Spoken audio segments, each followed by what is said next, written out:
ओम शांति। 25 जनवरी 2023 बाबा के आज के महावाक्य हैं। बाबा समझाते, मीठे बच्चे, बाप को याद करने की खूब मेहनत करो, क्योंकि तुम्हें सच्चा सोना बनना है। प्रश्न है, अच्छे पुरुषार्थियों की निशानी क्या होगी?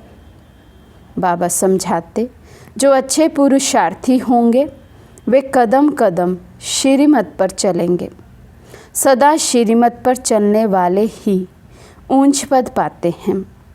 बाबा बच्चों को सदा श्रीमत पर चलने के लिए क्यों कहते हैं? क्योंकि वही एक सच्चा माशूक है, बाकी सब उनके आशिक हैं। तो अच्छे पुरुषार्थी जो होंगे हर कदम श्रीमत पर चलेंगे, बाबा से राय लेते रहेंगे और उस राय को फिर मानेंगे भी। तो बाबा कहते, क्यों कहता हूँ रोज़ श्रीमत पर चलने के लिए? क्योंकि एक बाबा ही सच्चे माशूक हैं और हम सब आत्माएं उस पिता परमात्मा की आशिक हैं। ओम शांति। ओम शांति का अर्थ तो नए व पुराने बच्चों ने समझा है। तुम बच्चे जान गए हो कि हम सभी आत्माएं परमात्मा की संतान हैं। परमात्मा है ऊंचे ते ऊंच और बहुत प्यारे ते प्यारा माशूक सभी का।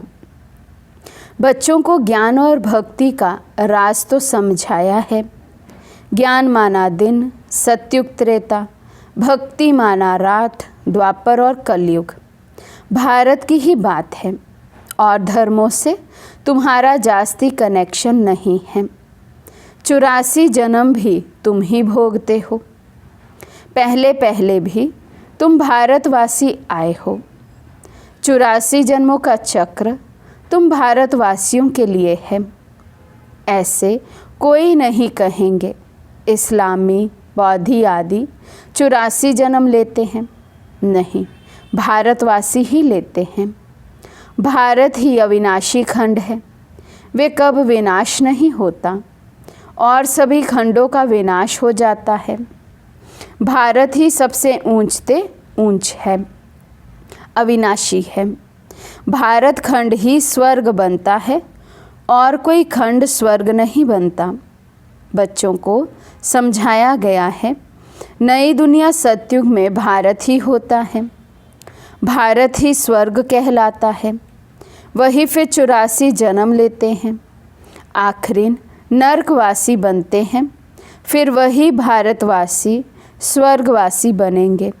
इस समय सभी नरकवासी हैं, फिर और सब खंड विनाश होंगे, बाकी भारत ही रहेगा। भारत खंड की महिमा अपरम अपार है। वैसे परमपिता परमात्मा की महिमा और गीता की महिमा भी अपरम अपार है, परंतु सच्ची गीता की।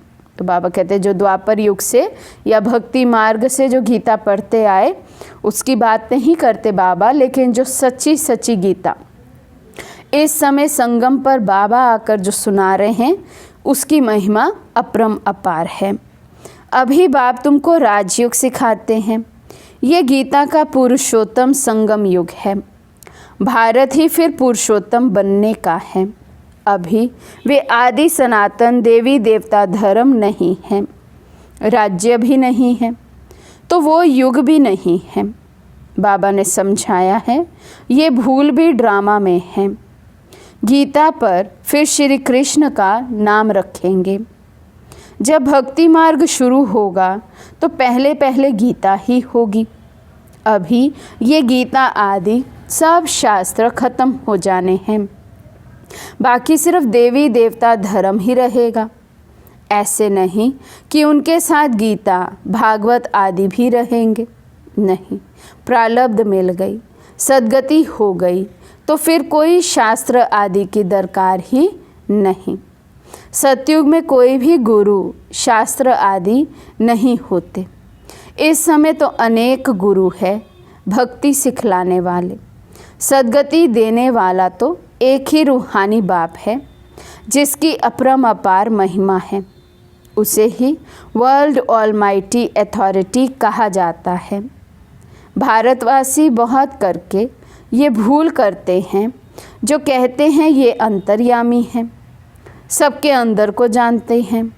बाप कहते बच्चे मैं कोई के अंदर को नहीं जानता हूँ, मेरा तो काम ही है पतितों को पावन बनाना, बाकी मैं अंतर्यामी नहीं हूँ। ये भक्ति मार्ग की उल्टी महिमा है। मुझे बुलाते ही हैं पतित दुनिया में और मैं एक ही बार आता हूँ, जबकि पुरानी दुनिया को नया बनाना है। मनुष्यों को ये पता ही नहीं कि ये जो दुनिया है वे नई से पुरानी, पुरानी से नई कब बनती है। हर चीज़ सतो रजो तमो में ज़रूर आती है। मनुष्य भी एक जैसे होते हैं। बालक पहले सतो प्रधान हैं, फिर युवा वृद्ध होते हैं, अर्थात रजो तमो में आते हैं। बूढ़ा शरीर होता है, वे छोड़ जाकर बच्चा बनते हैं। दुनिया भी नई सो पुरानी होती है। बच्चे जानते हैं नई दुनिया में भारत कितना ऊंच था। भारत की महिमा अपरंपार है। इतना धनवान, सुखी, पवित्र और कोई खंड है नहीं। अब सतो प्रधान दुनिया स्थापन हो रही है। त्रिमूर्ति में भी ब्रह्मा, विष्णु, शंकर दिखाया है। उनका अर्थ कोई समझते नहीं है। वास्तव में कहना चाहिए त्रिमूर्ति शिव, ना कि ब्रह्मा। ब्रह्मा, विष्णु, शंकर को क्रिएट किसने किया? ऊंचे ते ऊंच शिव बाबा है। कहते हैं ब्रह्मा देवताए नमः, विष्णु देवताए नमः, शंकर देवताए नमः, शिव परमात्माए नमः। तो वे ऊंच हुआ ना।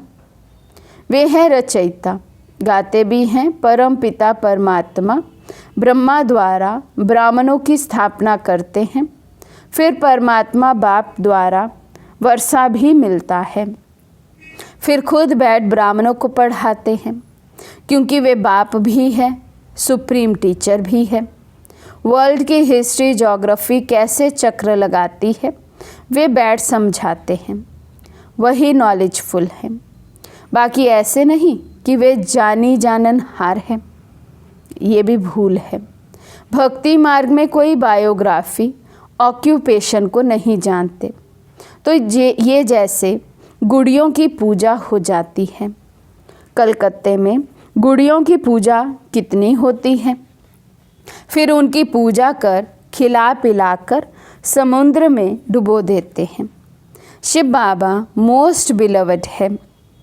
बाप कहते हैं मेरा भी मिट्टी का लिंग बनाकर पूजा आदि कर फिर तोड़ फोड़ देते हैं। सवेरे बनाते हैं, शाम को तोड़ देते हैं। ये सब है भक्ति मार्ग, अंधश्रद्धा की पूजा।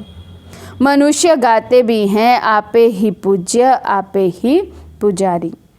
बाप कहते हैं मैं तो सदैव पूज्य हूँ। बाबा तो जन्म मरण में आते नहीं, ऊंचे से नीचे गिरते नहीं, सीढ़ी उतरते नहीं। बाबा कहते मैं तो एवर प्योर हूँ, तो पूज्य हूँ। मैं तो आकर सिर्फ पतितों को पावन बनाता हूँ, 21 जन्मों के लिए राज्य भाग्य देता हूँ।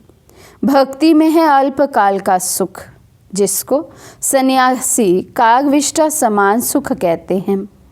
सन्यासी घर बार छोड़ देते हैं, वे है हद का सन्यास, हठयोगी है ना। भगवान को तो जानते ही नहीं, ब्रह्म को याद करते हैं। ब्रह्म तो भगवान नहीं, भगवान तो एक ही निराकार शिव है, जो सर्व आत्माओं का बाप है। ब्रह्म है हम आत्माओं के रहने का स्थान। वे ब्रह्मांड स्वीट होम है, वहाँ से हम आत्माएं यहाँ पाठ बजाने आती हैं। आत्मा कहती है हम एक शरीर छोड़ दूसरा शरीर लेता हूँ। 84 जन्म भी भारतवासियों के हैं। जिन्होंने बहुत भक्ति की है वही फिर ज्ञान भी जास्ती उठाएंगे। बाप कहते हैं बच्चे गृहस्थ व्यवहार में भल रहो, परंतु श्रीमत पर चलो। तुम सब आत्माएं आशिक हो एक परमात्मा माशूक के। द्वापर से लेकर तुम याद करते आए हो, दुख में आत्मा बाप को याद करती है। ये है ही दुख धाम। आत्माएं असली शांति धाम की निवासी हैं। पीछे आई सुख धाम में। फिर हमने 84 जन्म लिए। हम सो हम का अर्थ भी समझाया है। वे कह देते आत्मा सो परमात्मा, परमात्मा सो आत्मा। अब बाप समझाते हैं आत्मा सो परमात्मा कैसे हो सकता। परमात्मा तो एक है, उनके सब बच्चे हैं। साधु संत आदि भी हम सो का अर्थ रॉन्ग करते हैं। अब बाप ने समझाया है हम सो का अर्थ ही है हम आत्मा। सतयुग में सो देवी देवता थी, फिर हम सो क्षत्रिय, हम सो वैश्य, हम सो शूद्र बने। अब फिर हम सो ब्राह्मण बने हैं, हम सो देवता बनने के लिए। ये है यथार्थ अर्थ, वे है बिल्कुल रॉन्ग। बाप कहते हैं मनुष्य रावण की मत पर चल कितने झूठे हो गए हैं। इसलिए कहावत है झूठी माया झूठी काया। सतयुग में ऐसे नहीं कहेंगे, वे है सचखंड। वहाँ झूठ का नाम निशान नहीं, यहाँ फिर सच का नाम नहीं। फिर भी आटे में नमक कहा जाता है। सतयुग में है दैवी गुण वाले मनुष्य, उन्हों का है देवता धर्म।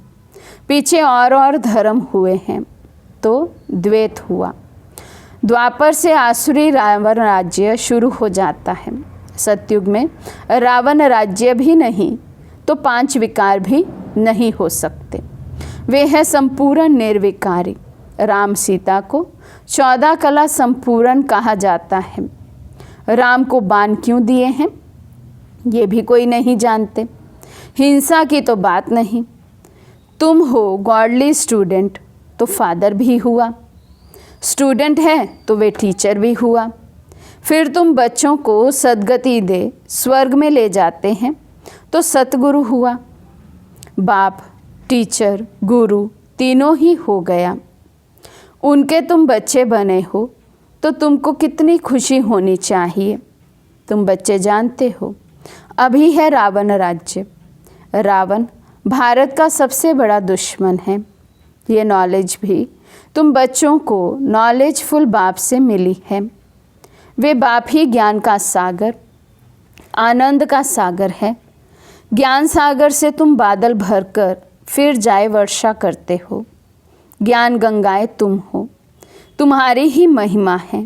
बाकी पानी की गंगा में स्नान करने से पावन तो कोई बनता ही नहीं है। मैले गंदे पानी में स्नान करने से भी समझते हैं हम पावन बन जाएंगे।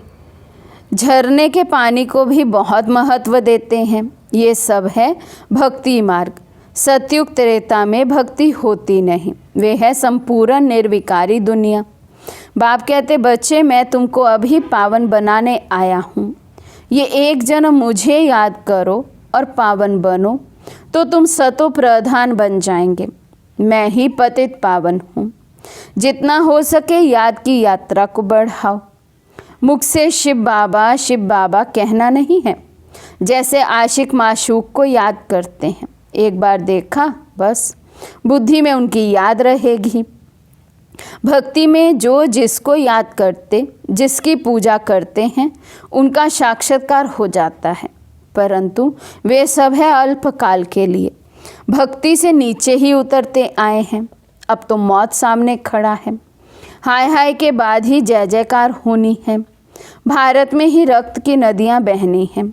अब सब तमो प्रधान बन गए हैं, फिर सबको सतो प्रधान बनना है, परंतु बनेंगे वही जो कल्प पहले देवता बने होंगे। वही आकर बाप से पूरा वर्षा लेंगे। अगर भक्ति कम की होगी तो ज्ञान भी पूरा नहीं उठाएंगे, फिर प्रजा में नंबरवार पद पाएंगे। अच्छे पुरुषार्थी कदम कदम श्रीमत पर चल अच्छा पद पाएंगे। मैनर्स भी अच्छे चाहिए, दैवी गुण भी धारण करने हैं। वे फिर 21 जन्म चलेंगे। अब है सबके आसुरी गुण, क्योंकि पतित दुनिया है ना। तुम बच्चों को वर्ल्ड की हिस्ट्री ज्योग्राफी भी समझाई गई है। इस समय बाप कहते बच्चे याद की बहुत मेहनत करो तो तुम सच्चा सोना बन जाएंगे। इस समय बाप कहते हैं बच्चे याद की बहुत मेहनत करो तो तुम सच्चा सोना बन जाएंगे। सतयुग है गोल्डन एज, सच्चा सोना। फिर त्रेता में चांदी की अलाई पड़ती है तो कलाएं कम होती जाती हैं। अब तो कोई कला नहीं है। जब ऐसी हालत हो जाती है तब बाप आते हैं। ये भी ड्रामा में नोंद है। तुम एक्टर्स हो ना, तुम जानते हो हम यहाँ पाठ बजाने आए हैं। पाठधारी अगर ड्रामा के आदि मध्य अंत को ना जाने तो उनको बेसमझ कहा जाता है। बेहद का बाप कहते हैं सभी कितना बेसमझ बन गए हैं। अब मैं तुमको समझदार हीरे जैसा बनाता हूँ। फिर रावण आकर कौड़ी जैसा बनाते हैं। अब इस पुरानी दुनिया का विनाश होना है। सबको मच्छरों सदृश ले जाता हूँ। तुम्हारी एम ऑब्जेक्ट सामने खड़ी है। ऐसा बनना है, तब तुम स्वर्गवासी बनेंगे। तुम बीके ये पुरुषार्थ कर रहे हो, परंतु मनुष्यों की बुद्धि तमो प्रधान होने कारण ये भी समझते नहीं कि इतने सब बीके हैं तो ज़रूर प्रजापिता ब्रह्मा भी होगा।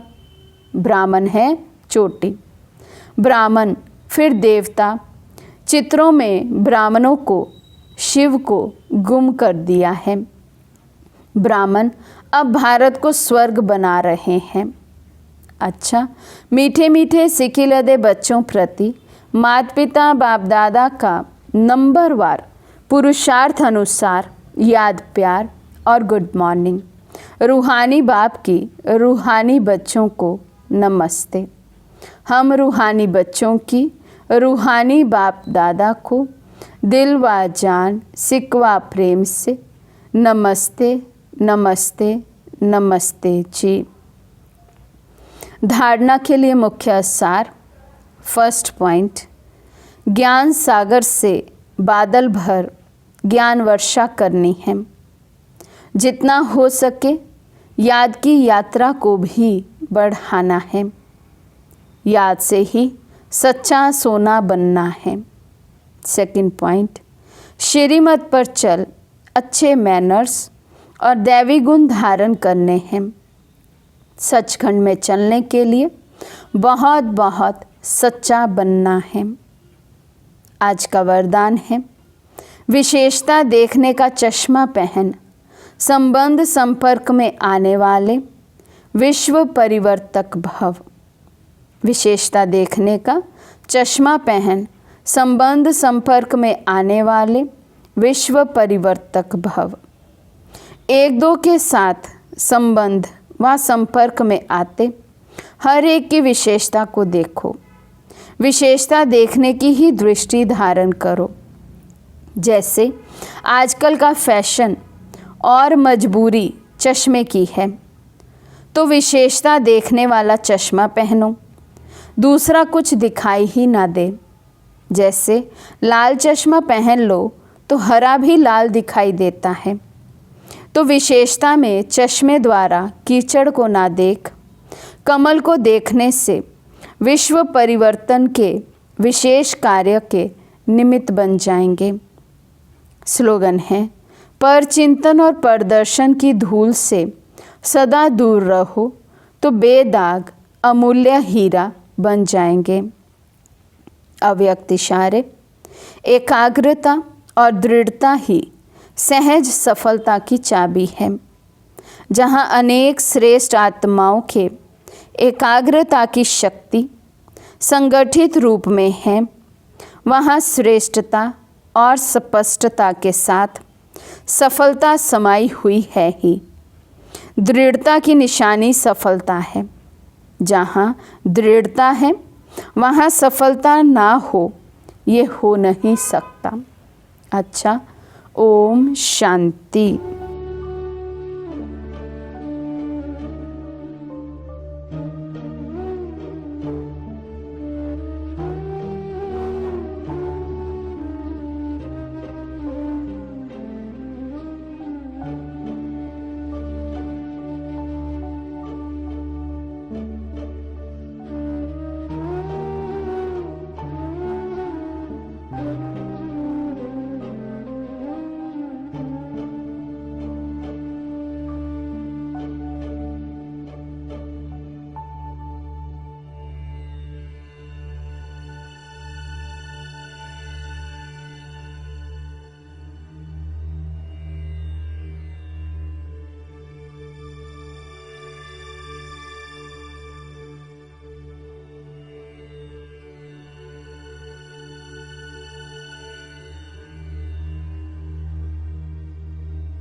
Thank